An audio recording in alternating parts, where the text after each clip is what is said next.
Hello बच्चों, कैसे हो आप सभी। उम्मीद करता हूँ मेरे प्यारे बच्चे एकदम बढ़िया होंगे और अच्छे से पढ़ाई कर रहे होंगे। तो चलो मेरे प्यारे बच्चों, स्टार्ट करते हैं आज की क्लास। तो जैसा कि आपको पता है मेरे प्यारे बच्चों, हम लोग पढ़ रहे हैं अपने क्लास 12 का पहला चैप्टर जिसका नाम है इलेक्ट्रिक चार्जेस एंड फील्ड। ठीक है।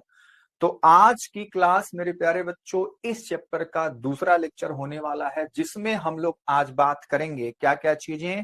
तो मेरे प्यारे बच्चों, हम लोग आज सबसे पहले बात करने वाले हैं मेथड ऑफ चार्जिंग के बारे में। उसके बाद हम लोग बात करेंगे Coulomb's law, most most important concept. फिर हम लोग बात करने लग जाएंगे प्रिंसिपल ऑफ सुपरपोजिशन का। ठीक है मेरे प्यारे बच्चों, लास्ट क्लास में हमने क्या क्या बातें की थी। हमने बात की थी मेरे प्यारे बच्चों व्हाट इज इलेक्ट्रिक चार्ज। उसके बाद हमने बात किया था टाइप्स ऑफ चार्जेस के बारे में, जिसमें हमने देखा कि दो टाइप के चार्ज होते हैं, पॉजिटिव और नेगेटिव। फिर हमने चार्ज के यूनिट्स को देखा। उसका यूनिट होता है बच्चों कुलॉम। लेकिन जनरली हम लोग कुलॉम्स को ना यूज करके हम लोग यूज करते हैं micro coulomb, milli coulomb, nano coulomb, pico coulomb, ये सारी चीजें। ठीक है। फिर हम लोग बात की मेरे प्यारे बच्चों चार्जेस के प्रॉपर्टीज के बारे में, जिसमें हमने तीन इंपॉर्टेंट प्रॉपर्टी के बारे में डिस्कस किया था। वो क्या था मेरे प्यारे बच्चों, पहला हमने प्रॉपर्टी देखा था एडिटिविटी ऑफ चार्जेस। ठीक है, जिसमें मतलब हमने सीखा था कि चार्ज का जो सम होता है वो अलजेब्रिक सम होता है। फिर हमने सेकेंड प्रॉपर्टी बात की थी मोस्ट मोस्ट इंपॉर्टेंट, जो कि था मेरे प्यारे बच्चों कंजर्वेशन ऑफ चार्ज, जो कि कहता था कि किसी भी आइसोलेटेड सिस्टम का जो टोटल चार्ज होता है वो कंजर्व होता है। ठीक है। फिर हमने third and most important property के बारे में डिस्कस किया और हमने कहा कि उससे क्वेश्चन आता है आज की क्लास में। उसी कॉन्सेप्ट का क्वेश्चन हम लोग देखेंगे। ठीक है बच्चों। अच्छा जी, तो वो कौन सा कॉन्सेप्ट था बच्चों, क्वांटाइजेशन ऑफ चार्ज। उसने कहा कि जो चार्ज है वो क्वांटाइज्ड है। ठीक है। और सबसे मिनिमम अमाउंट का जो चार्ज होता है वो मेरे प्यारे बच्चों नेचर में एग्जिस्ट करता है इलेक्ट्रॉन का चार्ज, जिसका वैल्यू होता है 1.6 into 10 to the power minus का 16 कुलाम। ये सारी बातें हम लोग लास्ट क्लास में डिस्कस कर चुके हैं। तो चलो मेरे प्यारे बच्चों, जो चीज आपके दिमाग में चल रही थी, यानी कि सर आप बॉडीज को रब कर रहे हैं, आपने कहा कि उस बॉडी के बाद शक्ति आ गई, तो वो शक्ति कैसे आती थी, हम लोग इस वाले कॉन्सेप्ट में उसको सीख रहे हैं। ठीक है। तो हम सीख रहे हैं क्या बच्चों, मेथड्स ऑफ चार्जिंग के बारे में। मेथड ऑफ चार्जिंग क्या कहता है मेरे प्यारे बच्चों, हमारे पास तीन मेथड होते हैं जिससे हम लोग ऑब्जेक्ट को चार्ज कर रहे हैं। क्या कर रहे हैं बच्चों, ऑब्जेक्ट को चार्ज कर रहे हैं जिससे वो जादू दिखाएगा। जैसे पहले लेक्चर में हमने देखा था कि कंघे को अपने बाल से रब किया, हमने अपने बाल को संवारा, उसके बाद कागज के छोटे छोटे पीस के पास ले गए, तो हमको एक चमत्कार दिखा कि कागज के छोटे छोटे पीस उस कॉम्ब से, उस कंघे से मेरे प्यारे बच्चों चिपक जा रहे थे। ठीक है। फिर हमने वही बलून वाला आपको एग्जाम्पल दिया, हमने बच्चों वो फोम के प्लेट वाला एग्जाम्पल दिया। वो ढेर सारे एग्जाम्पल हैं। या आप ठंडियों के दिनों में जब अपना स्वेटर निकालते हो तो वहां पे चिटचिटाहट सी एक आवाज आती है और वहां पे इस्पार्क देखने को मिलता है। चाहे जो बारिश के दिनों बच्चों बादल जो होते हैं, बादल नहीं बादल, बादल जो बच्चे आपस में टकराते हैं तो वहां पे जो बिजली कड़कती है वो भी मेरे प्यारे बच्चों इसी बंदे यानी कि चार्ज के कारण होती है। ठीक है। तो चलिए सीखते हैं मेरे प्यारे बच्चों मेथड्स ऑफ चार्जिंग के बारे में। पहला मेथड क्या है, पहला मेथड है मेरे प्यारे बच्चों चार्जिंग बाय फ्रिक्शन, वही जो हम लोग रगड़ के हालचाल करते थे। तो चलिए जी, यहाँ पे भी हम क्या करते हैं मेरे प्यारे बच्चों, दो मटेरियल लेते हैं। लेकिन खास बात क्या है कि यहाँ पे दोनों मटेरियल क्या होता है मेरे प्यारे बच्चों, वो इंसुलेटर होते हैं। ठीक है। तो हमने क्या किया, एक बच्चों एक कपड़ा ले लिया जिसका नाम है सिल्क का कपड़ा, और दूसरा मेरे प्यारे बच्चों क्या है, ग्लास रॉड है। ठीक है। तो ग्लास रॉड को हम सिल्क के कपड़े के साथ मेरे प्यारे बच्चों रब कर रहे हैं। क्या कर रहे हैं, रब कर रहे हैं। ठीक है। रब करने के बाद यहाँ पे क्या होता है मेरे प्यारे बच्चों, इलेक्ट्रॉन एक ऑब्जेक्ट से निकलेगा, दूसरे ऑब्जेक्ट में घुपुच चला जाएगा। ठीक है। एक से निकला और दूसरे से चला गया।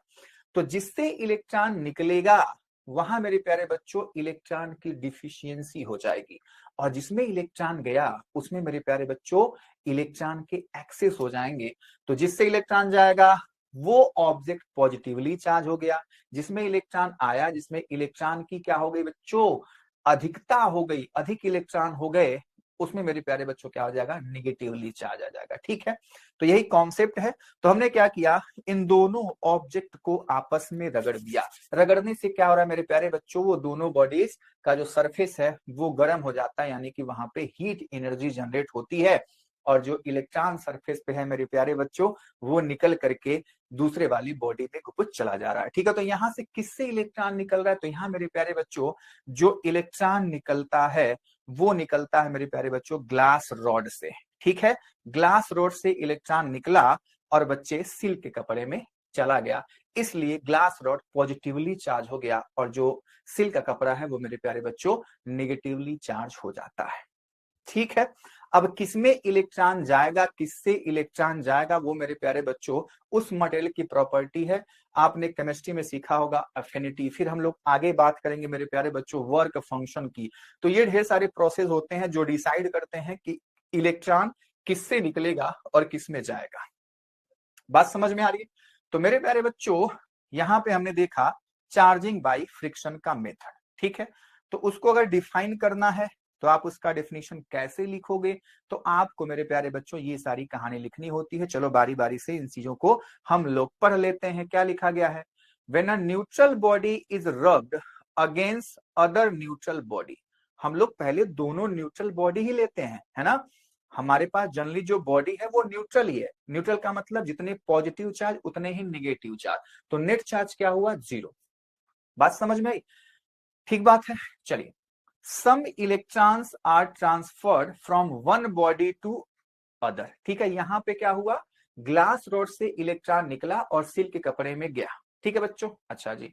The body which can hold electron tightly draws some electron and the body which can not hold electron tightly loses some electron। ठीक है, कोई बॉडी इलेक्ट्रॉन को मेरे प्यारे बच्चों खींचती है, किसी से इलेक्ट्रॉन निकल जाता है। ठीक है, तो the body which draws electrons becomes negatively charged and the body which loses electron becomes positively charged। जिसमें इलेक्ट्रॉन जाता है वो मेरे प्यारे बच्चों निगेटिवली चार्ज हो जाता है, और जिससे इलेक्ट्रॉन निकलता है वो मेरे प्यारे बच्चों पॉजिटिवली चार्ज आता है। ठीक है, और जो अमाउंट है वो दोनों का मेरे प्यारे बच्चों सेम ही होता है। ये चीजें हमने लास्ट क्लास में डिस्कस की थी, और यहाँ पे फिगर में आपको दिख भी रहा है कि आप देख लो, ये ग्लास रॉड है, इसके पास 5 पॉजिटिव चार्ज दिखाए गए हैं।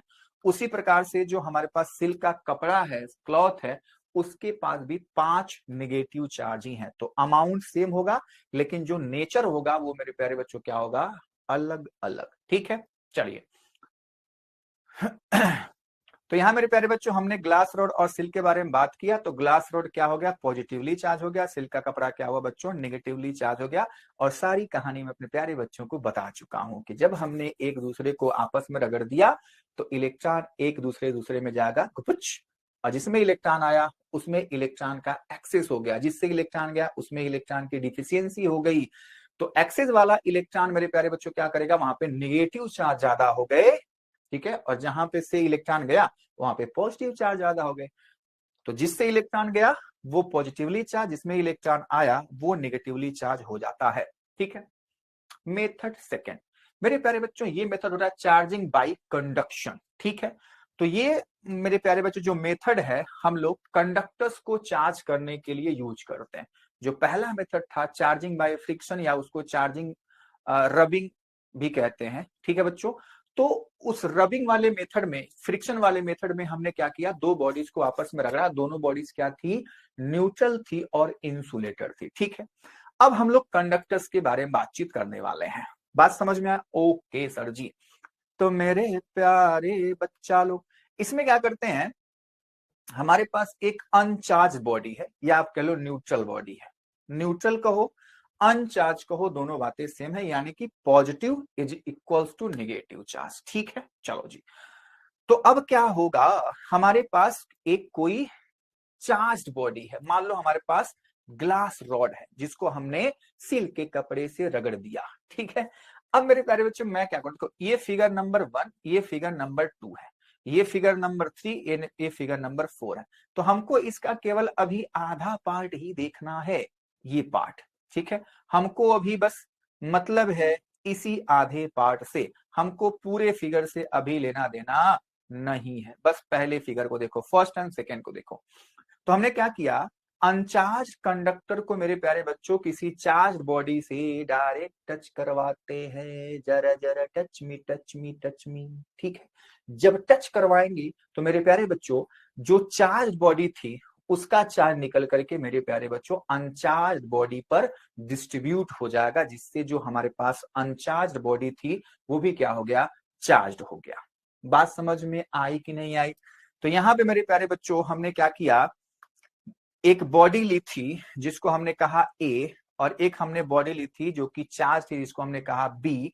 अब अनचार्ज बॉडी से चार्ज बॉडी को डायरेक्ट कांटेक्ट करवाया हमने, या तो उसको ऐसे टच करवा देते या मेरे प्यारे बच्चों वायर द्वारा हम कनेक्ट कर देते हैं, ठीक है, दोनों प्रोसेस सेम है। तो चार्ज अनचार्ज बॉडी पर आ जाता है, ठीक है। मेथड नंबर 2, तो यहाँ पे देखो जो चार्ज ऑब्जेक्ट था यानी कि हमारे पास ग्लास रॉड थी, उसके पास पॉजिटिव चार्ज था, तो जो हमारे पास कंडक्टर ए था उसके ऊपर बच्चों पॉजिटिव चार्ज आ जाता है। मेथड नंबर 2 की अगर हम बात करते हैं मेरे प्यारे बच्चों, तो इसमें देखो फिर से हमारे पास अनचार्ज बॉडी है ए, लेकिन अब हम एक निगेटिवली चार्ज ऑब्जेक्ट लेके आते हैं, यानी कि यहाँ पे एबोनाइट की रॉड है, ठीक है। अब उसको उस अनचार्ज बॉडी से टच करवाएंगे, ठीक है। तो मेरे प्यारे बच्चों वो निगेटिवली चार्ज है, इसलिए जो हमारे पास कंडक्टर ए है वो उस पर भी क्या आ जाएगा, निगेटिव चार्ज आ जाता है। उम्मीद करता हूं मेरे प्यारे बच्चों को इतनी बातें समझ में आई होंगी। तो यहां से इस प्रोसेस में आपको क्या समझ में आता है, इसमें समझ में ये आया जी कि हमारे पास एक अनचार्ज बॉडी है, एक चार्ज बॉडी है। अनचार्ज बॉडी को चार्ज बॉडी के साथ डायरेक्ट कांटेक्ट करवाएंगे जिससे अनचार्ज बॉडी चार्ज हो जाएगी। लेकिन एक बात क्लियर होना चाहिए कि जो चार्ज बॉडी पर था, यानी कि पॉजिटिवली चार्ज बॉडी है, तो ये जो अनचार्ज बॉडी है वो भी पॉजिटिव चार्ज होगी, ठीक है। अगर हमारे पास चार्ज बॉडी नेगेटिवली चार्ज थी तो अनचार्ज बॉडी भी नेगेटिवली चार्ज हो जाती है मेरे प्यारे बच्चों, ठीक है।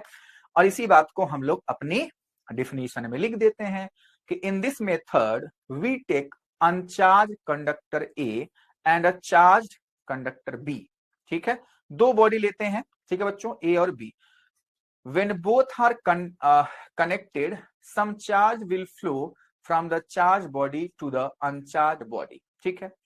If both the conductors are identical and kept at large distance and are connected to each other, then charge will divided equally in both the conductors. Otherwise, they will flow till their electric potential becomes same. जो last की line लिखी है मेरे प्यारे बच्चों, till electric potential will be same, इस चीज को हम लोग अपने दूसरे वाले चैप्टर में पढ़ाई करेंगे, ठीक है।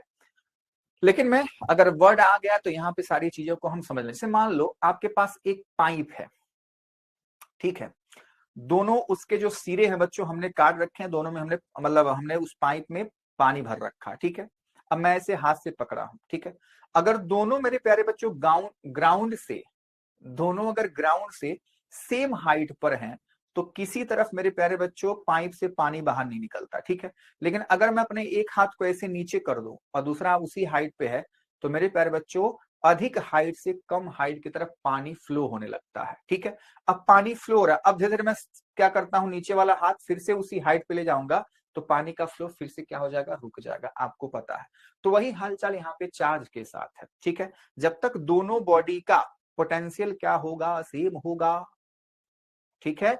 जब तक दोनों बॉडी का पोटेंशियल सेम होगा तो चार्ज का फ्लो नहीं होता, और जब तक दोनों बॉडी का पोटेंशियल सेम नहीं है तब तक चार्ज मेरे प्यारे बच्चों फ्लो करता रहता है, ठीक है। तो ये बातें यहाँ पे थी। तो इस तरह से मेरे प्यारे बच्चों हम लोग कंडक्टर को क्या करते हैं, चार्ज कर देते हैं। मेथड नंबर 3 मेरे प्यारे बच्चा लोग, मेथड नंबर 3 में हम लोग बात करते हैं चार्जिंग बाय इंडक्शन की, ठीक है। ये बहुत ही प्यारा सा हमारे पास मेथड है मेरे प्यारे बच्चों। इस मेथड में हम क्या करते हैं, एक चार्ज्ड बॉडी से एक अनचार्ज बॉडी को विदाउट कांटेक्ट हम लोग चार्ज करते हैं, ठीक है। ऐसे दूर से ही नैनाचार होता है ना, वो दोनों आपस में कांटेक्ट नहीं आते, लेकिन फिर भी जो अनचार्ज बॉडी है वो चार्ज हो जाती है। तो मेरे प्यारे बच्चों हम लोग क्या करेंगे, यहां भी मान लो ये बॉडी ए है, ये बॉडी बी है, ये बॉडी ए है, ये बॉडी बी, कई प्रोसेस में, तो ये बॉडी ए है, ये बॉडी बी है, अब ये बॉडी बी हो गई। ठीक है, तो एबीसीडी 4 प्रोसेस हमने आपको दिखाया। तो सबसे पहले क्या करना है, 2 बॉडी लेना है, 2 ऑब्जेक्ट लेना है, एक चार्ज है और एक अनचार्ज है जी। तो अनचार्ज मतलब क्या, जितने पॉजिटिव उतने ही नेगेटिव। चार्ज में क्या है, चार्ज वाली बॉडी में क्या होगा, या तो पॉजिटिव चार्ज एक्सिस में होंगे या तो निगेटिव वाले एक्सिस में होंगे। ठीक है, तो हमने जो बॉडी ए लिया है वो पॉजिटिवली चार्ज है। ठीक है बच्चे, और जो बॉडी बी है वो क्या है, अनचार्ज है, यानी कि न्यूट्रल है, उसमें पॉजिटिव और निगेटिव की संख्या क्या है, बराबर है। ठीक, अच्छा अब क्या करना है, बॉडी ए को बॉडी बी के हम पास लाते हैं, करीब लाते हैं। ठीक है, लेकिन टच नहीं करवाना है ना जी ना, पाप हो जाएगा, टच नहीं करवाना है। यहाँ पे बस दूर दूर से मेरे प्यारे बच्चों एक दूसरे को निहारते हैं लोग, है ना, बस नैनो से नैना मिलते हैं। तो यहाँ पे क्या होगा मेरे प्यारे बच्चों, हम पढ़ के आ चुके हैं चार्ज की प्रॉपर्टी में कि like charges repel to each other, दुश्मनी है जी, unlike charges attract to either, यानी कि बच्चों प्यार मोहब्बत है। तो जो हमारे पास पॉजिटिव चार्ज है इस बॉडी बी के पॉजिटिव चार्ज को दूर भगाएगा, तो देखो ये सब कुछ साइड साइड हट गए, और नेगेटिव वालों से प्यार करेगा तो मेरे प्यारे बच्चों ये पास आ जाते हैं इसके। ठीक है, figure number A, figure A में आपको देखना है कि जब ए को बी के पास लाए तो बी वाले के पॉजिटिव वाले दूर भग गए और निगेटिव वाले इसके पास आ गए। ठीक है, अच्छा अभी ए को हम उसके पास ही रखेंगे। अब फिगर बी को देखो, फिगर बी में मेरे प्यारे बच्चों क्या करना है, हमको इस बी वाले कंडक्टर को हमको क्या करना है, ग्राउंडेड कर देना है, ग्राउंड से कनेक्ट कर देना। अब ग्राउंड से कनेक्ट होने पर क्या होगा मेरे प्यारे बच्चों, जो अपनी धरती माता है ना वो इलेक्ट्रॉनों का समंदर है, इसमें ढेर सारे इलेक्ट्रॉन है। ठीक है बच्चों, तो यहां से इलेक्ट्रॉन निकलेगा और इस ऑब्जेक्ट के पास जाएगा, जितने ये प्लस थे वहां से माइनस आया, सबका प्रभाव क्या हो गया, खत्म, फिनिश, उनकी हत्या हो गई। ठीक है, अब केवल और केवल देखो बॉडी बी पर केवल नेगेटिव चार्ज बचे थे, लेकिन अभी बॉडी ए को इससे दूर नहीं करना है, तो ये भी सब गायब हो जाएंगे। ठीक है, तो बॉडी ए बॉडी बी के पास ही है, यानी कि ये 3 माइनस चार्ज दिख रहे हैं उनको ये पकड़ के रखा है कि तुमको नहीं जाने दूंगा। ठीक है बच्चा, अच्छा अब फिगर सी को देखो, हमको फिगर सी में क्या है बच्चे, ग्राउंड से हमने कनेक्शन को हटा दिया, हटा दिया जी। अब इस बॉडी ए के बी के पास केवल और केवल निगेटिव चार्ज बचे, उसके बाद आप बॉडी ए को हटा दो तो इसके पास सारे चार्ज डिस्ट्रीब्यूट हो जाते हैं। ठीक है, तो ये मेरे प्यारे बच्चों चार्जिंग बाय इंडक्शन, इसको अलग तरीके द्वारा भी किया जा सकता है, अभी मैं फिगर से उसको भी समझा देता हूं। ठीक है मेरे प्यारे बच्चों, चलिए फिगर हमारे पास सामने दिख रहा है। पहले था हमने ग्राउंड किया था, अब हम ग्राउंड नहीं करेंगे, कोई और तरीका अपना लेंगे। आ जाओ बताता हूं मेरे प्यारे बच्चों, जैसे मान लो हमने 2 बॉडी लिया, कंडक्टर ए कंडक्टर बी। ठीक है, अच्छा जी अब क्या करेंगे, हम एक तीसरा ऑब्जेक्ट लेंगे। ठीक है, इन दोनों कंडक्टर को हमने एकदम पास पास सटा रखा है, एकदम बच्चे कांटेक्ट में रखा हुआ है। ठीक है, अब एक तीसरा ऑब्जेक्ट है जिसको मैंने अपने हाथ में लिया और इन दोनों के पास ले गए, तो ये फिगर नंबर ए था, ये फिगर नंबर 2 है। ठीक है बच्चों, और जो मेरे हाथ में ऑब्जेक्ट है वो निगेटिवली चार्ज है, तो मैं इस निगेटिवली चार्ज बॉडी को इन दोनों के पास लेकर आया, तो क्या होगा, ये निगेटिवली चार्ज है तो निगेटिव चार्ज को दूर भगाएंगे, पॉजिटिव चार्ज को पास लाएंगे। तो मेरे प्यारे बच्चों देखो, निगेटिव वाले दूर भग गए और पॉजिटिव वाले ए की तरफ आ गए, बात समझ में आई। अच्छा अब क्या करना है, यहां से ए और बी का कनेक्शन हटा देना, मतलब दोनों पास पास कांटेक्ट में थे तो हमने दूर दूर कर दिया। अब देखो फिगर नंबर 3 को देखो, फिगर नंबर 3 में क्या हुआ, ए अलग हो गया, बी अलग हो गया, बात समझ में आई। ठीक है, अब उसके बाद दोनों को और दूर कर दो, अपना ये जो हमने ऑब्जेक्ट लिया था अपने हाथ में उसको भी हटा दो, अब कोई फर्क पड़ने वाला नहीं है। अब जो दोनों ऑब्जेक्ट ए और बी अनचार्ज थे अब वो चार्ज हो चुके हैं, बात समझ में आई। ए पर पॉजिटिवली चार्ज आ गया, बी पे निगेटिवली चार्ज आ गया। तो हमने क्या किया, बिना ग्राउंड किए हमने इन दोनों ऑब्जेक्ट को क्या कर दिया मेरे प्यारे बच्चों, चार्ज कर दिया है। ठीक है, तो ये मेरे प्यारे बच्चों हमारे पास कुछ मेथड से है ना ऑब्जेक्ट को चार्ज करने के, जो कि आपके लिए बहुत ही इंपॉर्टेंट है। तो चलो चार्जिंग बाय इंडक्शन को भी आपको कैसे डिफाइन करना है आप उस चीज को लिख सकते हैं। Induction charging is a charging method in which a neutral object is charged without actually touching another charged object। यहां पे टच नहीं करना है, पाप हो जाएगा, है ना, बस दूर दूर से नैनाचार होता है। तो मेरे प्यारे बच्चों, the charged object is held near a neutral और uncharged conductive material that is grounded on a neutrally charge material. हमने ग्राउंड वाला डिफिनेशन लिख दिया, कोई दिक्कत वाली बात नहीं है। When a charge flow between two objects the uncharged conductive material develop a charge with the polarity opposite that of the charge object. ठीक है, बात वही कह रहा है कि अगर मान लो हमने जो चार्ज बॉडी थी अगर पॉजिटिवली चार्ज लाया तो इसके पास अपोजिट चार्ज आया था, जैसा कि हमारे पास फिगर नंबर ए में था। देखो, हम चार्ज ऑब्जेक्ट कौन सा लाए थे बच्चे, पॉजिटिव वाला, और जो हमारे पास ऑब्जेक्ट बी था फाइनली कौन सा चार्ज आया इस पे, निगेटिव वाला। ठीक है, तो इंडक्शन में अपोजिट हो रहा है।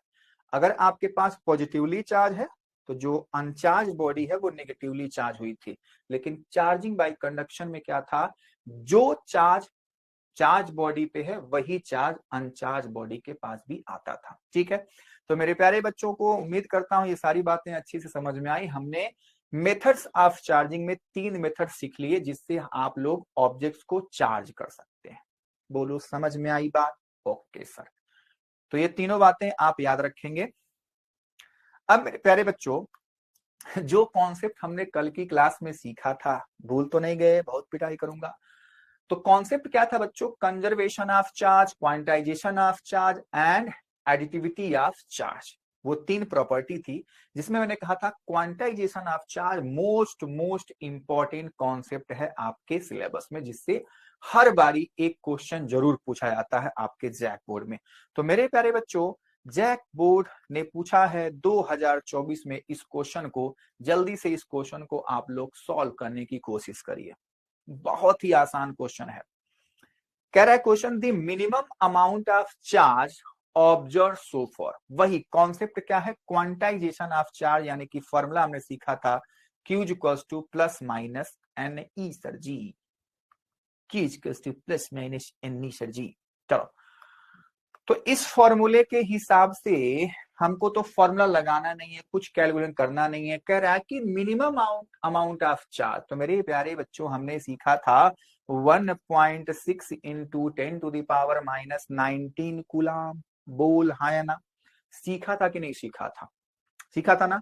तो 1.6 into 10 to the power minus का 19 कूलम हमारे पास क्या है, मिनिमम अमाउंट का चार्ज है। ठीक है बच्चों, तो इसका तो आंसर एकदम सी हो गया जी। चलो, क्वेश्चन नंबर 2 भी वही है, कॉन्सेप्ट भी वही है। मैं कह रहा हूं इस कॉन्सेप्ट से मेरे प्यारे बच्चों हर एक साल क्वेश्चन आपसे पूछा जाएगा, एक क्वेश्चन तो जरूर पूछा जाएगा।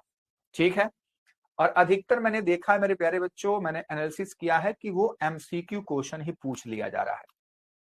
चलो, ये 23 में क्वेश्चन पूछा गया। क्वेश्चन क्या कह रहा है, क्वेश्चन कह रहा है the number of electron for 2 Coulomb's of charge is.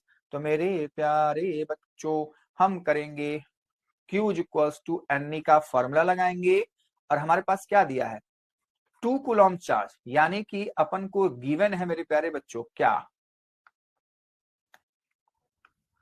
ऐसे लिखेंगे, गिवन क्या क्या गिवन है जी, Q की वैल्यू है 2 कूलम, और क्या नंबर ऑफ इलेक्ट्रॉन, यानी कि N की वैल्यू आपसे पूछी जानी है।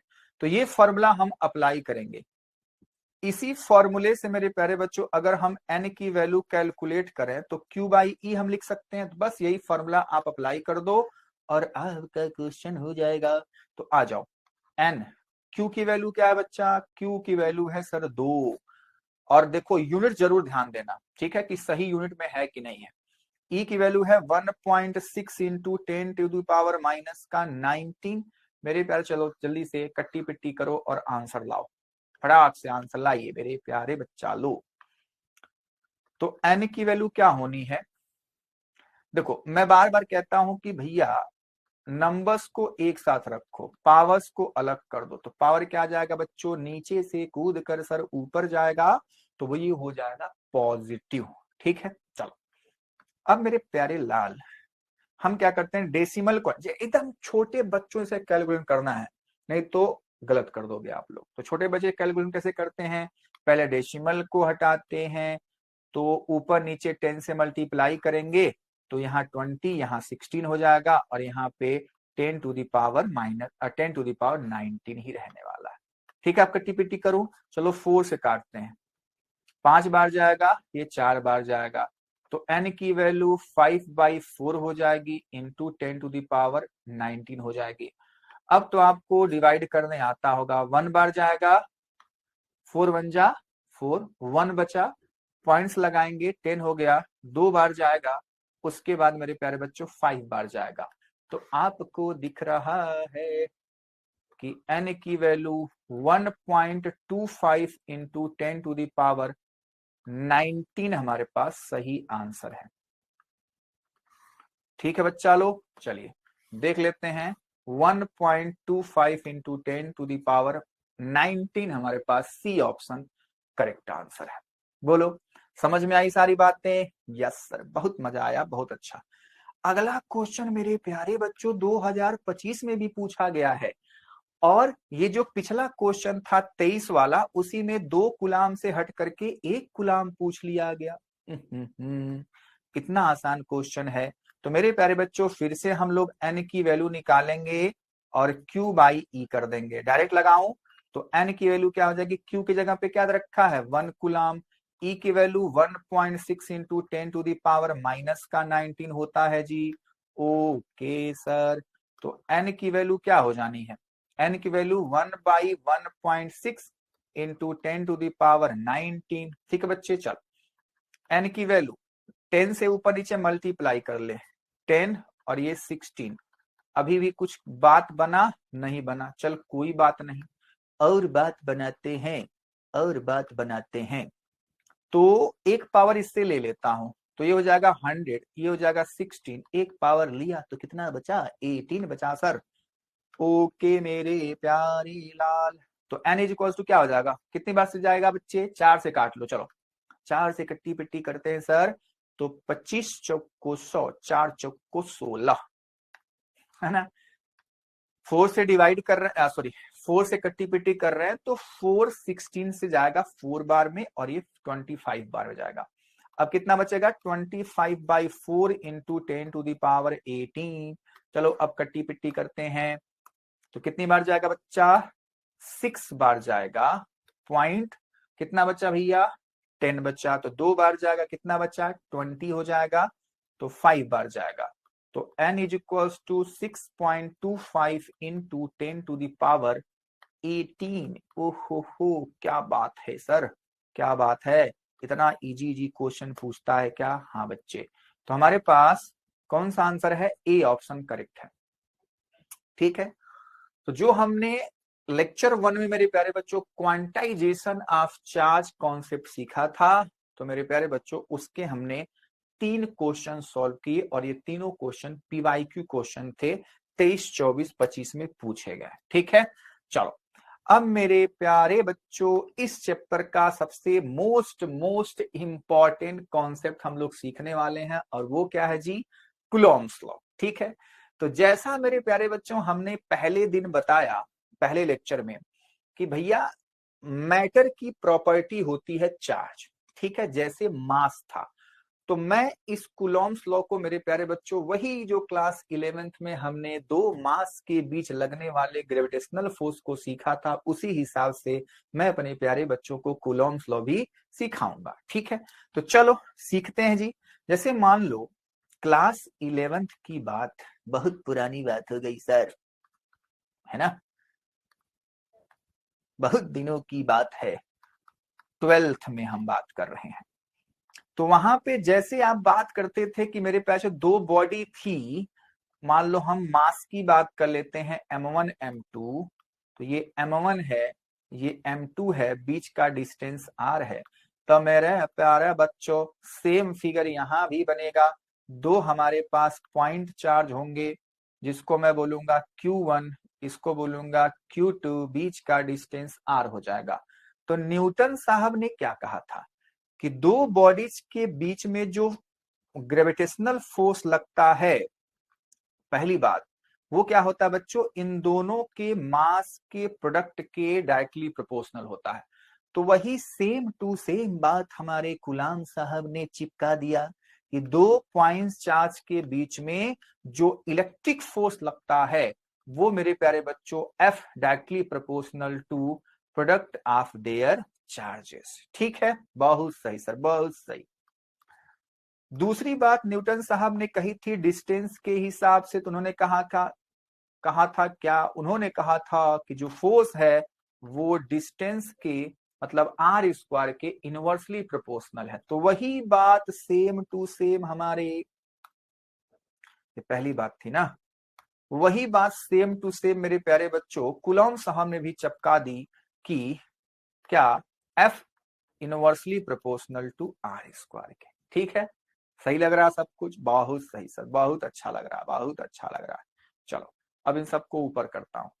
तो मेरे प्यारे बच्चों हम क्या करते थे, इन दोनों चीजों को दोनों बातों को जब हम लोग मिलाते हैं तो हम लिखेंगे F directly proportional to m1 m2 by r square. वही हालचाल यहां भी करते हैं। ठीक है, कि F directly proportional to Q1 Q2 by r square.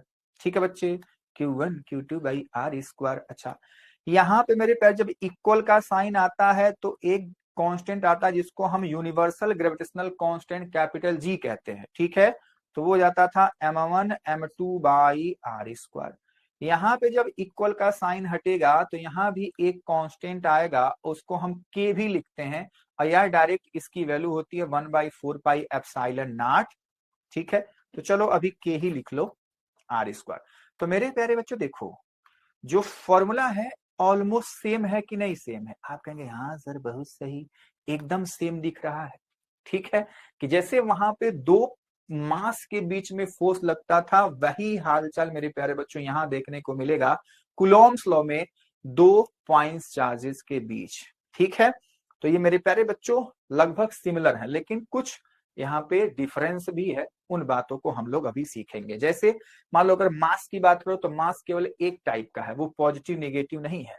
लेकिन चार्ज कितने टाइप का हो गया, दो टाइप का, एक पॉजिटिव एक नेगेटिव। ठीक है, तो अगर मास केवल एक टाइप का है तो हमने सीखा था gravitational force only attractive force होता है। लेकिन मेरे प्यारे बच्चों जो इलेक्ट्रिक फोर्स होगा वो दो टाइप का हो जाएगा, एक अट्रैक्टिव नेचर का और एक रिपल्सिव नेचर का। क्यों, क्योंकि सर हम सीख चुके हैं कि लाइक चार्ज एक दूसरे से दुश्मनी रखते हैं, दूर भगाते हैं, और अनलाइक चार्ज एक दूसरे से प्यार मोहब्बत करते हैं तो पास आते हैं। ठीक है, तो इलेक्ट्रिक फोर्स दो टाइप का है। ठीक है, एक अट्रैक्टिव नेचर का और एक रिपल्सिव नेचर का, जबकि ग्रेविटेशनल फोर्स केवल एक टाइप का है, वो है मेरे प्यारे बच्चों अट्रैक्टिव। और क्या क्या बातें हैं जी, और बातें मेरे प्यारे बच्चों, ग्रेविटेशनल फोर्स मीडियम पे डिपेंड नहीं करता है, लेकिन जो इलेक्ट्रिक फोर्स होगा वो मीडियम पे डिपेंड करेगा कि दोनों चार्जों के बीच में कौन बंदा है, कौन सा मीडियम है। ठीक है, तो सारी बातें अभी हम लोग डिस्कस करेंगे। तो यहां तक की बातें मेरे प्यारे बच्चों को समझ में आई कि नहीं आई, आई होंगी। ठीक है ना, चलो तो चलो इन बातों को लिख लो मेरे प्यारे बच्चों। कूलॉम्स लॉ में यही हमारे पास फिगर है, दो हमारे पास पॉइंट चार्ज है Q1 और Q2, अगर उनके बीच का डिस्टेंस ये है तो हमारे पास इलेक्ट्रिक फोर्स जिसको हम Fe का मतलब इलेक्ट्रिक फोर्स कितना लगता है, K Q1 Q2 by r square. ठीक है, अभी हम लोग K का वैल्यू लिखेंगे, लेकिन इतना फॉर्मूला आपको याद होना चाहिए। अब इसी को हम स्टेटमेंट में कैसे लिखेंगे, आपसे पूछ ले जाता है व्हाट इज कूलॉम्स लॉ, तो आप इतनी बातों को लिखोगे जैसे वहां पे आप लिखते थे वही हालचाल यहां भी है। आप लिखेंगे sir according to this law the force of attraction और repulsion between two stationary point charges is directly proportional to the product of the magnitude of both the charges and inversely proportional to the square of the distance between them. Direction के बारे में क्यों, क्योंकि भैया force क्या है, vector quantity है, and the direction is along the line joining the two point charge. ये सारी बातें कूलाम चाचा ने कही। ठीक है, तो उनकी सारी बातों को आपको याद कर लेना है, और वही हमारे पास फॉर्मूला था, उस फॉर्मूले को आपको लिख देना है, आपको छोटा सा फिगर भी बना देना होता है। ठीक है, वही सारी बातें जो हमने वहां पे लिखी हैं वही सारी बातें यहाँ पे लिखी गई हैं। F directly proportional to Q1 Q2, F inversely proportional to r square, दोनों बातों को मिलाएंगे तो F is equals to K Q1 Q2 by r square.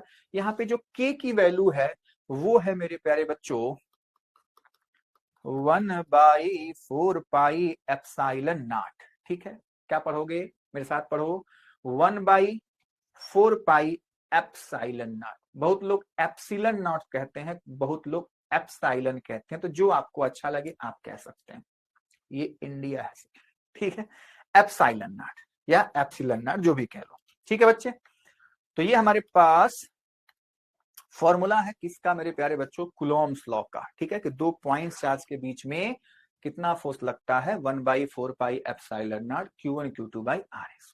ठीक है, डायरेक्शन के बारे में कुलाम साहब ने कहा कि जो डायरेक्शन होता है अलोंग लाइन ज्वाइनिंग, मतलब जो दोनों चार्ज एक दूसरे को मिला रहे हैं उन्हीं उन्हीं लाइन ज्वाइनिंग पे दोनों का फोर्स अप्लाई होगा, या तो अट्रैक्टिव हो चाहे रिपल्सिव हो, हमसे मतलब नहीं है। ठीक है, लेकिन अलोंग लाइन ज्वाइनिंग ही होगा।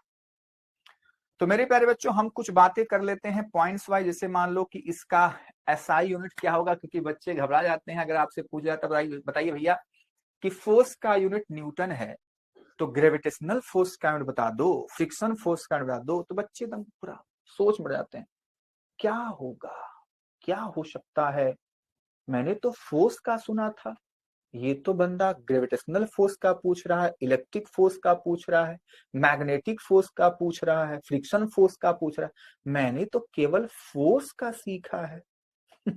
तो मेरे प्यारे बच्चों कोई भी फोर्स हो उसका जो एसआई यूनिट होता है वो मेरे प्यारे बच्चों न्यूटन ही होता है, चाहे ग्रेविटेशनल फोर्स हो, चाहे फ्रिक्शन फोर्स हो, चाहे मैग्नेटिक फोर्स हो, चाहे इलेक्ट्रिक फोर्स हो, कोई भी फोर्स, तो उसका यूनिट क्या है मेरे प्यारे बच्चों, क्या, न्यूटन। ठीक है, के की वैल्यू हमने सीख ली, के इक्वल्स टू 1/4πε0। उसका जो वैल्यू होता है वो मेरे प्यारे बच्चों न्यूमेरिकल वैल्यू होती है 9 × 10⁹ ठीक है, अच्छा एप्साइलन नॉट के बारे में मेरे प्यारे बच्चे को बताना है। एप्साइलन नॉट होता है मेरे प्यारे बच्चों यहाँ पे परमिटिविटी ऑफ फ्री स्पेस या वैक्यूम कह लो। ठीक है, परमिटिविटी ऑफ फ्री स्पेस या परमिटिविटी ऑफ वैक्यूम। अभी मैं इसके बारे में थोड़ी देर बाद चर्चा करता हूँ, एग्जैक्ट चीज मैं अपने प्यारे बच्चों को सिखाऊंगा। ठीक है, इसकी वैल्यू क्या है मेरे प्यारे बच्चों, वो है 8.85 × 10⁻⁻12। ठीक है, और जो बंदा है ना एप्साइलन नॉट, इसका बच्चों यूनिट, इसका डायमेंशन आपके एग्जाम में पूछा भी गया है, तो आप इस बात को जरूर याद रखना। ठीक है, इसका यूनिट, इसका डायमेंशन निकालना आपको आना चाहिए, और जो ये वैल्यू है वो तो आपको पता होनी ही चाहिए।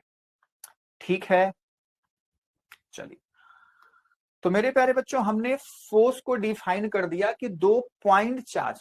अच्छा एक बात और, कि हमने पॉइंट चार्ज लिखा हुआ है, तो कुलोम्स लॉ में मेरे प्यारे बच्चों ये जो बातें हैं कुलोम्स पॉइंट चार्ज और स्टेशनरी चार्ज, मैं आपको दिखा दूं, ये बातें लिखी गई हैं, तो ये बातें बहुत इंपॉर्टेंट है। ये देख लो, टू स्टेशनरी पॉइंट चार्जेज, ये जो बात लिखी गई है ना, ये बहुत इंपॉर्टेंट बात है कुलोम्स लॉ में, टू स्टेशनरी पॉइंट चार्जेस। आगे चल के हम लोग सीखेंगे कुलोम्स लॉ के लिमिटेशन, तो वहां भी बात होगी कि कुलोम्स लॉ हर जगह वैलिड नहीं है, वो केवल स्टेशनरी चार्ज पे वैलिड है, केवल पॉइंट चार्ज पे वैलिड है। किसी भी टाइप का अगर ऑब्जेक्ट है तो मेरे प्यारे बच्चों हम उसको पॉइंट ऑब्जेक्ट नहीं मान सकते, नहीं ना कंसीडर कर सकते। ठीक है, तो इसीलिए ये केवल पॉइंट चार्ज के लिए अप्लीकेबल होता है। ठीक है, डिस्टेंस के हिसाब से भी ये हमारे पास वहां पे लिमिटेशन बनेगी, जब लिमिटेशन सीखेंगे तो वहां पे उस बात को हम लोग चर्चा कर लेंगे। ठीक है ना, चलिए, तो मेरे प्यारे बच्चों अब हम बात कर चुके हैं कुलोम्स लॉ की, तो इसी फॉर्मूले से हम लोग 1 कुलोम क्या होता है उसको डिफिनीशन उसका कैसे देंगे, तो हम लोग 1 कुलोम को यहां से डिफाइन कर सकते हैं। कैसे डिफाइन करेंगे, आज हम अपने प्यारे बच्चों को जुगाड़ बताता हूं। क्या बताऊंगा, जुगाड़ सर।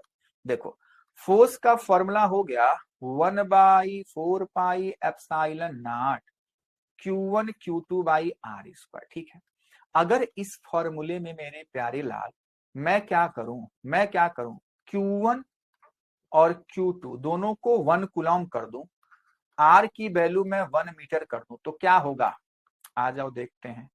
तब ये फॉर्मूला बनेगा F इज इक्वल्स टू, इसकी वैल्यू क्या होती है, अभी जस्ट सीखा सर, 9 × 10⁹ याद कर लेना है।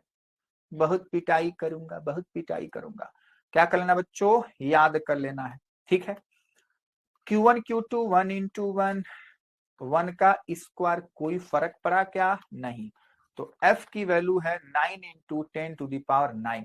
तो बस यहीं से हम लोग 1 कूलम को डिफाइन कर देंगे कि यदि मतलब 1 कूलम वह चार्ज है जो अपने ही जैसा चार्ज को, मतलब अपने ही जैसा और सेम मैग्नीट्यूड, मतलब दोनों अगर चार्ज का मैग्नीट्यूड सेम है, दोनों का बच्चों नेचर से, मतलब पॉजिटिव पॉजिटिव, नेगेटिव नेगेटिव, जो भी बात कर रहा हूं मैं, ठीक है, तो वो चार्ज मेरे प्यारे बच्चों एक दूसरे के ऊपर इतना फोर्स लगाते हैं, ठीक है, 9 into 10 to the power 9 newton का।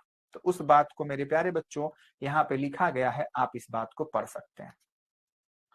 1 coulomb is the charge which repels another like charge, वही बात मैं कहा, of the same magnitude 1 coulomb, ठीक है, placed at a distance of 1 metre in vacuum with the force of this, ठीक है। तो इस तरीके से आप लोग 1 कूलम को मेरे प्यारे बच्चों डिफाइन भी कर सकते हो। उम्मीद करता हूं मेरे प्यारे बच्चों को यहां तक की सारी बातें एकदम क्लियर होंगी, ठीक है ना? बताओ क्लियर है कि नहीं क्लियर है? एक बार बताइए मेरे प्यारे बच्चों, सभी बात क्लियर है कि नहीं क्लियर है? ठीक है ना? एकदम ठीक है सर, सब कुछ ठीक है सर। चलिए तो आगे बढ़ते हैं। अब वही एप्सिलॉन के बारे में मैं अपने प्यारे बच्चों को बताने जा रहा हूं। आ जाओ, इसे देख, एप्सिलॉन की बात करते हैं, ठीक है। एप्सिलॉन मेरे प्यारे बच्चों क्या है? मीडियम की एक प्रॉपर्टी है, ठीक है, नाम है उसकी परमिटिविटी। देखो लिखा है परमिटिविटी, यानी कि परमिट देना, ऐसे समझो, यहां लिखा है ना परमिटिविटी, यानी कि परमिट देना। मैं इसको ऐसे समझाता हूँ बहुत ही मजेदार एग्जांपल के साथ। जैसे मान लो आप लोग मेरे क्लास में ऐसे बैठे हुए हो, ठीक है, मेरे सामने नन्हे मुन्ने मेरे प्यारे बच्चे बैठे हुए हैं। तो जब तक मैं क्लास में हूं, ठीक है, जब तक मैं क्लास में हूं, अगर मान लो दो बच्चों में आपस में बनती नहीं है, किसी वजह से उनकी आज हो गई है बाहर स्कूल के या ठीक है जहां भी हो गया है ढिसुम ढिसुम, लेकिन जब तक मैं क्लास में हूं वो एकदम आराम से अच्छे बच्चे बन के बैठे हुए हैं। क्यों? क्योंकि मेरा बच्चों प्रभाव है उनके ऊपर, कि अगर सर के सामने मैं कुछ बदमाशी कर दूंगा तो हम दोनों को ढिसुम ढिसुम पड़ने वाली है ना। लेकिन अगर मान लो बच्चे किसी कारणवश मैं क्लास से चला गया, ठीक है, अब उन दोनों में सुबह से ही एकदम पूरा मुंह लाल है, गुस्सा है कि जैसे ही सर जाएंगे क्लास से उसके बाद तो मैं बताता हूं तुमको, रुको, इशारों इशारों में बात चल रही है ना? तो जैसे ही मैं क्लास से निकला दोनों भिड़ गए, ठीक है। तो क्या हुआ, जब तक मैं था तब तक उन दोनों के ऊपर मेरा प्रभाव था, डर था, लेकिन जैसे ही मैं चला गया अब उन दोनों के बीच का जो बच्चों फोर्स लगने वाला था, जो मारपीट होने वाली थी, वो स्टार्ट हो गई, ठीक है।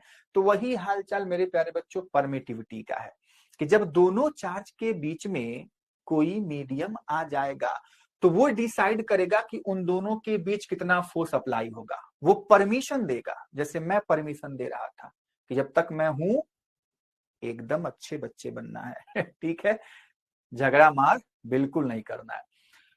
और जैसे मैं चला गया मेरा प्रभाव खत्म, डिशुम डिशुम स्टार्ट, ठीक है। फिर अगर मान लो मैं आ गया, फिर से सब लोग एकदम शांत, ऐसे लगता है कुछ हुआ ही नहीं है ठीक है। तो वही हाल चाल यहाँ भी है कि अगर दोनों चार्ज के बीच में बच्चों मीडियम है तो वो परमिट करता है कि दोनों चार्ज के बीच में कितना फोर्स अप्लाई होगा।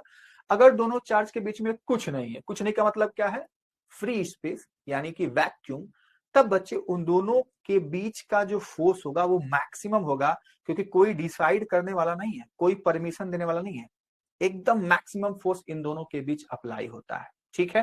तो यानी कि एक बात आपको ये भी समझ में आ रही है कि मीडियम के होने से बच्चों फोर्स क्या होगा, कम होगा, और मीडियम के ना होने से फोर्स क्या होगा, अधिक होता है, ठीक है। तो मेरे प्यारे बच्चों हम लोग सीखते हैं क्या, relative permittivity, sorry relative permittivity. ये क्या कहता है, ratio of electric permittivity of medium. तो देख, जब हम फ्री स्पेस की बात करेंगे तो परमिटिविटी को हम एप्सिलॉन नॉट लिखते हैं, यहाँ पे ऐसे लिखेंगे जीरो की तरह, तो वो हो जाएगा इसको बोलेंगे एप्सिलॉन नॉट। क्या बोलेंगे? Epsilon not. जब किसी मीडियम की बात करोगे ना, तो मीडियम के लिए मेरे प्यारे बच्चों या तो हम ऐसे ही लिख सकते हैं या यहाँ पे एम लिख देते हैं। एम का मतलब मीडियम, नॉट का मतलब फ्री स्पेस, या आप कह लो वैक्यूम की बात चल रही है। ठीक है, और ये मेरे प्यारे बच्चों मीडियम की बात चल रही है। ठीक, अरे रे अरे रे रे रे रे रे रे रे, चलो ठीक है, ये मीडियम की बात चल रही है। तो हम लोग किसी मीडियम के परमिटिविटी को किससे रिलेट कर रहे हैं मेरे प्यारे बच्चों? हम लोग रिलेट कर रहे हैं वैक्यूम से, कि वैक्यूम से कितना गुना कितना कम, ऐसे कुछ। ठीक है, तो मेरे प्यारे बच्चों वही लिखा गया कि permittivity of medium and electric permittivity of vacuum के रेशियो को हम क्या कहते हैं? रिलेटिव परमिटिविटी कहते हैं। ठीक है बच्चों, this is also called dielectric constant. Dielectric constant को मेरे प्यारे बच्चों कैपिटल के से रिप्रेजेंट किया जाता है। और डाई इलेक्ट्रिक कांस्टेंट के बारे में और अच्छे से हम लोग मेरे प्यारे बच्चों अपने नेक्स्ट वाले चैप्टर में सीखेंगे, जब हम लोग कैपेसिटर वगैरह की बात करने वाले हैं। ठीक है, यहां तक की बात क्लियर है? तो रिलेटिव परमिटिविटी को मेरे प्यारे बच्चों एप्सिलॉन आर से हम रिप्रेजेंट करते हैं। एप्सिलॉन आर मतलब रिलेटिव परमिटिविटी। ठीक है, epsilon m by epsilon naught is equals to K. ठीक बात है, ठीक बात है, ठीक बात है। चलो, टिक टिक टिक टिक टिक। तो इस फॉर्मूले में कौन कौन क्या है मैंने अपने प्यारे बच्चों को समझा दिया कि एप्सिलॉन आर रिलेटिव परमिटिविटी है, epsilon m permittivity of medium है, epsilon naught permittivity of free space या वैक्यूम है, के हमारे पास क्या है? डाई इलेक्ट्रिक कांस्टेंट होता है। अब मेरे प्यारे बच्चों हम लोग बात करने जा रहे हैं कूलॉम्स लॉ के वेक्टर फॉर्म को। ठीक है, क्योंकि अभी तक हमने मैग्नीट्यूड ही सीखा, जबकि जो फोर्स होता है वो मेरे प्यारे बच्चों वेक्टर होता है। ठीक है, तो अब हम लोग इसके वेक्टर फॉर्म को लिखने वाले हैं। बात समझ में आई? तो हमने देखा अभी तक क्या कि अगर चार्ज है तो भैया एक दूसरे पे फोर्स अप्लाई करेंगे। ठीक है, से मान लो पहला फिगर देख लो, ये Q1 Q2 ऊपर वाले दोनों पॉजिटिव चार्ज हैं, दोनों एक दूसरे को रिपल करते हैं। पहले वाला दूसरा को धक्का मारेगा और दूसरा वाला पहले को धक्का मारेगा। ठीक है, दोनों में दुश्मनी है, तो दोनों एक दूसरे से दूर भागते हैं। दूसरे वाले में नीचे जो बनाया गया है, एक प्लस है एक माइनस है, दोनों में प्यार मोहब्बत है, एक दूसरे के पास आएंगे। ठीक है मेरे प्यारे बच्चों, अच्छा जी। और जो फोर्स का मैग्नीट्यूड होगा वो तो सेम है। ठीक है, दोनों कंडीशनों में फोर्स का मैग्नीट्यूड सेम है। क्यों? क्योंकि भैया Q1 Q2 वही है, डिस्टेंस भी वही है, तो मैग्नीट्यूड तो नहीं चेंज होने वाला। बस ये होगा कि अट्रैक्टिव नेचर के हैं कि रिपल्सिव नेचर के, मतलब फोर्स का डायरेक्शन चेंज होगा। बात समझ में आई? तो अब हम लोग बात करने वाले हैं मेरे प्यारे बच्चों डायरेक्शन की। ठीक है, आ जाओ। तो ये बातें आपको क्लियर हुई? तो यहां से एक बात होती है, एक बात बताते हैं अपने प्यारे बच्चों को। एक मैं फिगर बना देता हूं आप लोगों के लिए, थोड़ा सा समझने की कोशिश करिएगा। यहाँ पे Q1, यहाँ पे Q2, बीच का डिस्टेंस R है। अब फोर्स को लिखने के अलग अलग तरीके हैं। मान लीजिए दोनों चार्ज पॉजिटिव हैं। ठीक है, तो दोनों में रिपल्सन होगा, तो मतलब ऐसे फोर्स लग रहा है। अब इसे मान लो Q1 पे कौन फोर्स लगा रहा है? Q2 कितना फोर्स लगाएगा उसको लिखने का एक तरीका है। कैसे लिखते हैं? ऐसे लिखते हैं F12। F12 का मतलब है मेरे प्यारे बच्चा लोग फोर्स ऑन 1 ड्यू टू 2। ठीक है, force on charge 1 due to 2। ठीक है, अच्छा, इस पे जो फोर्स लग रहा है उसको लिखते हैं F21 और इसको बोलते हैं फोर्स ऑन 2 ड्यू टू 1। ठीक है, फोर्स ऑन 2 ड्यू टू 1। समझ पाए? यस सर, समझ पाए। F12 पहले पे फोर्स कौन लगा रहा है? दूसरा वाला। F21 दूसरे का फोर्स कौन लगा रहा है? पहला वाला। ठीक है बच्चों, अच्छा, तो इसको मेरे प्यारे बच्चों हम वेक्टर फॉर्म में भी लिख सकते हैं। कैसे? मान लो हमको F12 लिखना है और वेक्टर फॉर्म में लिखना है। पहले मैं मैग्नीट्यूड लिखना चाहता हूं, चलो जी, तो 1/4 epsilon not Q1 Q2 by R square. ठीक है, अच्छा, जब बच्चे इसी को आप वेक्टर फॉर्म बनाना चाहते हो तो कई तरीका है लिखने का, तो मैं सिंपलेस्ट तरीका आपको बता देता हूं, ठीक है। कई तरीका लिखने को मिलेगा आपको। तो इसके ऊपर अगर हम वेक्टर चढ़ाए तो मेरे पास जो डायरेक्शन होगा वो तो आर के ही मेरे बच्चा अलोंग होगा ना, दोनों पॉइंट चार्ज को मिलाने वाली लाइन के ही अलोंग होता है। तो हम लोग आर के अलोंग इसको लिखते हैं, तो ये हो जाता है आर कैप। क्या लिखेंगे मेरे प्यारे बच्चों? Are cap. सिंपल सी बात है, आप इसको ऐसे भी लिख सकते हो, ठीक है। अच्छा, अब इसी का एक अलग फॉर्म है, मतलब कई तरीके से अलग अलग बुकें अलग अलग तरीके से इसको लिखती हैं, लेकिन मैं अपने प्यारे बच्चों को एकदम सिंपलेस्ट फॉर्म बताऊंगा जिससे आपको डर ना लगे। 1/4πε0, इसको लिख दो Q1, इसको लिख दो Q2। अब देख, ये जो आर कैप है, याद करो वो दिन, कौन सा दिन सर? क्लास 11th में हमने पढ़ा था वेक्टर चैप्टर। उसमें मेरे प्यारे बच्चों क्या था? हमारे पास था यूनिट वेक्टर। यूनिट वेक्टर क्या होता था? वेक्टर बाई वेक्टर का मैग्नीट्यूड। याद आया? चलो सर, तो मेरे प्यारे बच्चों देख, हम आर कैप को लिख सकते हैं वेक्टर आर बाई आर, ठीक है। मैग्नीट्यूड को ऐसे लिखते थे और केवल आर लिखते थे, कोई दिक्कत वाली बातचीत नहीं है जी। चलो, इसको आर स्क्वायर रहने दिया, ओके सर जी, है ना? बिल्कुल सर।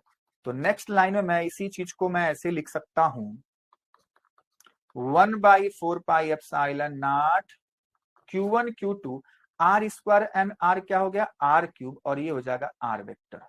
तो आप इस फॉर्मूले को मेरे प्यारे लाल ऐसे भी लिख सकते हो, ठीक बात है, कोई दिक्कत, कोई समस्या, कोई परेशानी नहीं। बात समझ में आई? तो ये रहा मेरे प्यारे बच्चों कुलॉम्स लॉ का वेक्टर फॉर्म। आप ऐसे लिखो, ऐसे लिखो, जो मन लगे वो लिख लो। लेकिन यहाँ पे एक बात और इंपॉर्टेंट है बच्चों, वो क्या है? वो है मेरे प्यारे बच्चों, मैं लिख सकता हूं F12 is equals to F21, लेकिन जब वेक्टर लगाऊंगा तो मेरे प्यारे बच्चों यहाँ पे निगेटिव साइन है, यानी कि कुलॉम्स लॉ मेरे प्यारे बच्चों न्यूटन के तीसरे लॉ का फॉलो करता है ना?